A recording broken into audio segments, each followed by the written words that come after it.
ಏಯ್ ನೀಟಾಗಿ ಶುಂಠಿ ಎಲ್ಲ ಕೇಳಿರೋದೆಲ್ಲ ನೀಟಾಗಿ ತೆಗ್ದು ಕ್ಲೀನ್ ಮಾಡ್ರಮ್ಮ. ಅಣ್ಣ ಮನೆಗೆ ಶುಂಠಿ ಕೊಡೋಣ. ತಗೊಳಪ್ಪ, ರೈಟ್ ಎಲ್ಲ ಡೌನ್ ಆಗೋಗಿದೆ. ತಗೊಳ, ಒಂದ್ 2 ಪೀಸ್ ಇಲ್ಲ ಅರ್ಧ ಕೆಜಿನ ತಗೋ. ನಾ 2 ತಗೊಂಡಿರೋದು. ಆಯ್ತಾಯ್ತು ಅಣ್ಣ ಆಯ್ತು.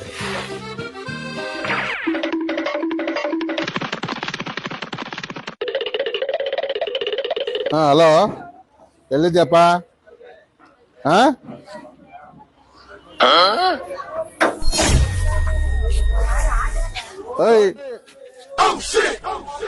ಏನದು ಇಷ್ಟೊಂದು ತಗೊಂಡ್ಬಿಟ್ಟೆ? ಮನೆಗೆ 2 ಪೀಸ್ ಅಂತ ಹೇಳಿ ಅರ್ಧ ಚೀಲ ಶುಂಠಿ ತಗೊಂಡಿದ್ಯಲ್ಲೋ, ನಿನ್ ಬುದ್ಧಿ ಇಲ್ವಾ? ಏನದು? ಬಿಡ್ಲಾ ಕೆಳಗಡೆ. ಏನ್ ಮನುಷ್ಯನೋ ನೀನು, ಹೋಗ.